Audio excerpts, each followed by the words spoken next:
Well, good evening, and excuse me. Thank you all very, very much for your patience. And I want to start by expressing an enormous thank you, merci, danke, to the people and the government of Switzerland for their incredible generosity. The way in which they have welcomed us and the amount of effort is really extraordinary, and we're very, very grateful to them.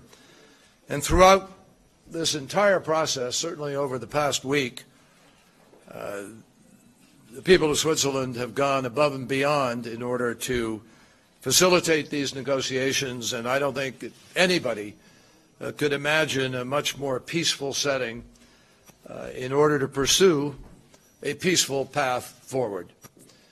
On vous remercie tous en Suisse. I also want to thank the very many other nations that have provided a home for these negotiations over the past couple of years. People forget that. It's been going on that long. And that includes Austria, which was incredibly generous in hosting our delegation in Vienna for a long period of time. Oman, which has not only hosted a number of important meetings, but also played a critical role in getting these talks off the ground in the first place. And then, of course, we say thank you to Turkey, Russia, Kazakhstan, Iraq, and my home country, the United States. I particularly want to thank President Obama. He has been courageous and determined in his pursuit of a diplomatic path. And from the day that he took office, President Obama has been crystal clear that a nuclear-armed Iran would pose a threat to our security and the security of our allies in the region, including Israel. He has been just as clear that the best and most effective way to prevent that threat is through diplomacy. The journey towards a diplomatic solution began years ago. And I can tell you that I've personally been involved for about 4 years, beginning from the time that I was serving in the United States Senate. Others have been on this journey, and some of the others in our team, for even longer than that. But as Foreign Minister Zarif and High Representative Mogherini announced moments ago, today we have reached a critical milestone in that quest. We, our P5+1 EU partners and Iran, have arrived at a consensus on the key parameters of an arrangement that, once implemented, will give the international community confidence that Iran's nuclear program is and will remain exclusively peaceful. And over the coming weeks, with all of the conditions of the 2013 Joint Plan of Action still in effect, from this moment forward, our experts will continue to work hard to build on the parameters that we have arrived at today and finalize a comprehensive deal by the end of June. Now, we have said from the beginning, I think you've heard me say it again and again, that we will not accept just any deal, that we will only accept a good deal. And today I can tell you that the political understanding with details that we have reached is a solid foundation for the good deal that we are seeking. It is the foundation for a deal that will see Iran reduce its stockpile of enriched uranium by 98% for 15 years. It is a deal in which Iran will cut its installed centrifuges by more than 2/3 for 10 years. It is a deal that will increase Iran's breakout time, which was confirmed publicly today to be 2 to 3 months. And that is the time that it would take Iran to speed up its enrichment in order to produce enough fissile material for one potential nuclear weapon. And that will be expanded now under this deal to 1 year from those 2 to 3 months. That is obviously as much as 6 times what it is today and what it has been for the past 3 years. I'd like also to make one more point very, very clear, because it has been misinterpreted and misstated, misrepresented for much of this discussion. There will be no sunset to the deal that we are working to finalize. No sunset, none. The parameters of this agreement will be implemented in phases. Some provisions will be in place for 10 years. Others will be in place for 15 years. Others still will be in place for 25 years. But certain provisions, including many transparency measures, will be in place indefinitely into the future. They will never expire.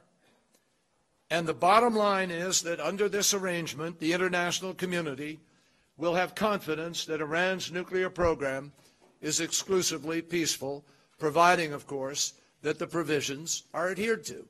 And if they aren't, we have provisions that empower us to deal with that.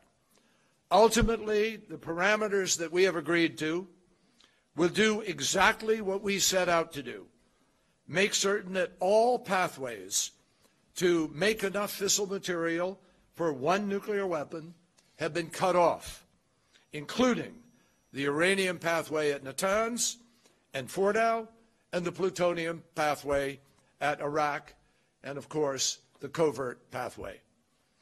Now, we, our partners, and Iran have agreed that the only uranium enrichment facility Iran will operate moving forward will be the facility at Natanz. And even that one will undergo dramatic changes. The vast majority of the centrifuges and their infrastructure will be removed.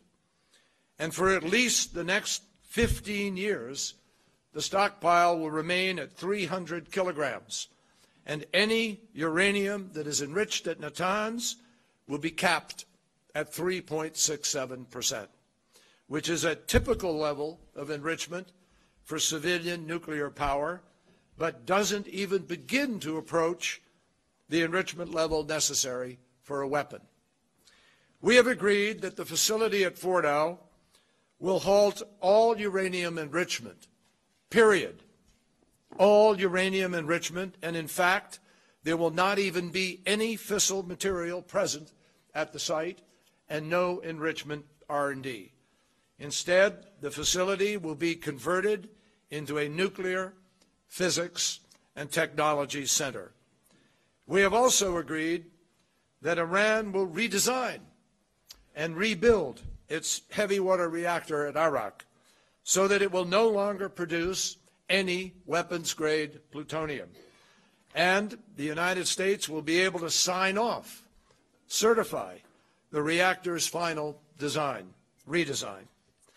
And through international cooperation, it will be transformed into a reactor supporting only peaceful nuclear research and nuclear medicine.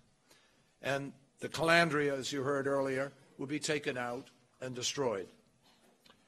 We have agreed that Iran will ship all of its spent fuel from the Arak reactor out of the country for the reactor's lifetime. And Iran has agreed to refrain from building any additional heavy water reactors for the next 15 years at least. At least means still open for beyond that period in the course of the next 3 months. And we have agreed that Iran will face regular and comprehensive inspections, which is the best possible way to detect any attempt to covertly produce a weapon. Not only will inspectors have regular access to all of Iran's declared facilities indefinitely, but they will also be able to monitor the facilities that produce the centrifuges themselves and the uranium that supports the nuclear program. And they will be able to do that for at least 20 years.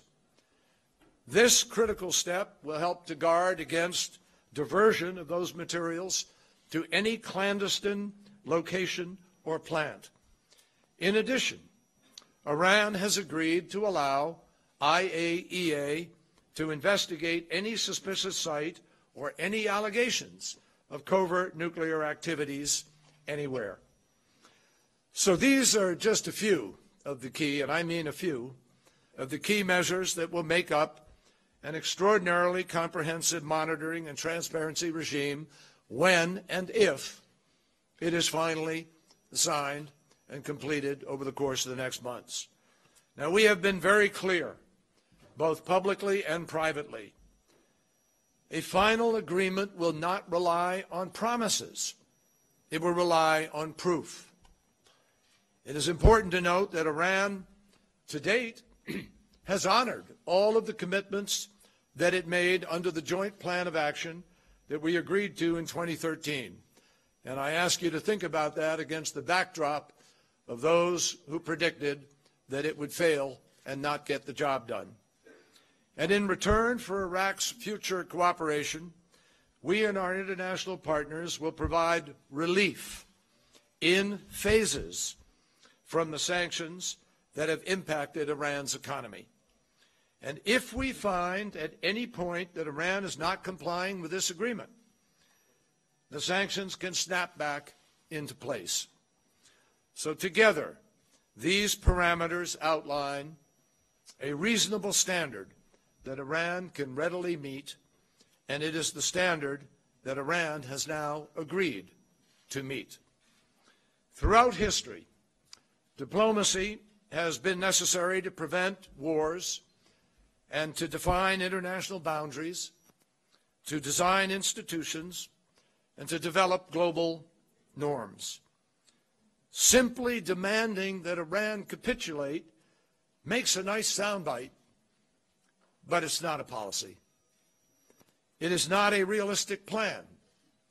So the true measure of this understanding is not whether it meets all the desires of one side at the expense of the other. The test is whether or not it will leave the world safer or more secure than it would be without this agreement. And there can be no question that the comprehensive plan that we are moving toward will more than pass that test. This isn't just my assessment. It isn't just the assessment of the United States delegation and our experts. It is the assessment of every one of our P5+1 partners who stood up here a little while ago in front of the flags of their nations. It is the assessment of our negotiating partners, Germany, the UK, China, France, and Russia, and all of our experts who have analyzed every aspect of this issue also join in that assessment. From the beginning, we have negotiated as a team, and we are all agreed that this is the best outcome achievable. No viable alternatives, not one, would be nearly as effective at preventing Iran from obtaining a nuclear weapon than, over a period of time, than the parameters providing they get completed and are signed. Our political understanding, arrived at today, opens the door for a long-term resolution to the international community's concerns about Iran's nuclear program. Now, we have no illusions about the fact that we still have a ways to travel before we'll arrive at the destination that we seek. We still have many technical details to work out on both sides, and still some other issues that we acknowledge still have to be resolved. For example, the duration of the UN arms and ballistic missile restrictions on Iran, and the precise timing of and mechanism for the conversion of the Iraq reactor and Fordow site. And of course, once we're able to finalize a comprehensive deal, the process of implementation then remains in front of us as well. But that's a good challenge to have, frankly. Throughout this negotiation, we have made a diligent effort to consult with our allies, our partners, including Israel and the Gulf states, and we have vigorously reaffirmed our enduring commitment to their security. No one should mistake that. And we will continue to stand by that commitment in the years and days ahead.